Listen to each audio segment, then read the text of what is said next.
Assalamualaikum warahmatullahi wabarakatuh. Perkenalkan, nama saya Safira Fitriani dengan NIM 2310211220181. Video ini dibuat untuk memenuhi tugas UAS mata kuliah Hukum Pemerintahan Daerah dengan dosen pengampu yaitu Bapak Arisandi Mursalin. Pada kesempatan ini, saya akan menjelaskan terkait konsep otonomi daerah, prinsip otonomi daerah, tantangan dalam pelaksanaan otonomi daerah, serta contoh kasus konflik antara pemerintah pusat dan pemerintah daerah.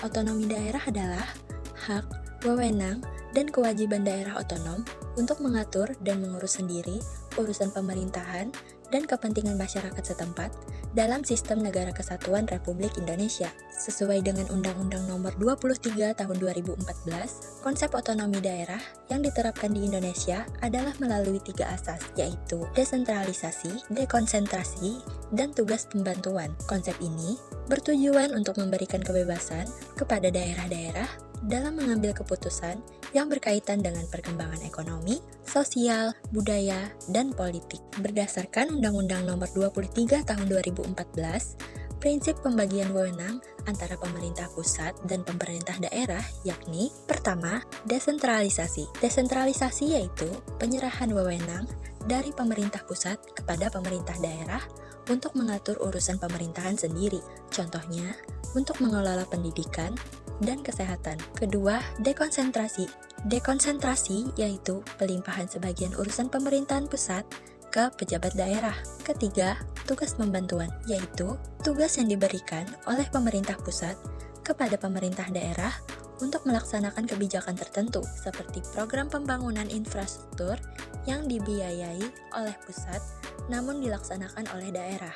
Ada beberapa tantangan dalam pelaksanaan otonomi daerah di Indonesia, yakni pertama, keterbatasan sumber daya. Salah satu tantangan utama adalah keterbatasan sumber daya, baik dalam hal anggaran maupun sumber daya manusia. Pemerintah daerah seringkali menghadapi keterbatasan anggaran yang menghambat pelaksanaan program-program pembangunan dan layanan masyarakat. Yang kedua adalah birokrasi dan korupsi. Birokrasi yang lamban dan masalah korupsi dapat menghambat efisiensi dan efektivitas pemerintahan daerah. Ini dapat menghalangi implementasi program-program otonom dan berdampak negatif pada pelayanan publik. Ketiga, perkembangan teknologi. Perkembangan teknologi yang pesat menghadirkan peluang dan tantangan bagi daerah. Daerah perlu meningkatkan kemampuannya dalam memanfaatkan teknologi untuk meningkatkan pelayanan publik, mendorong e-government, dan meningkatkan daya saing.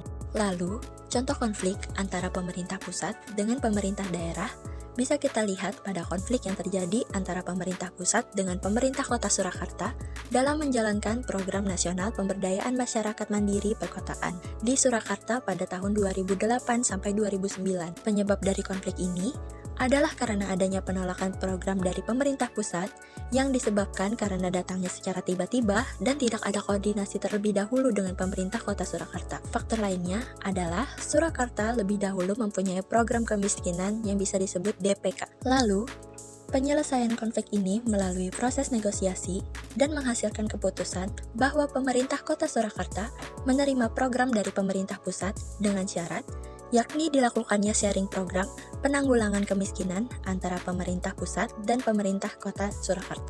Demikian yang dapat saya sampaikan. Terima kasih atas perhatian dan kesempatannya. Wassalamualaikum warahmatullahi wabarakatuh.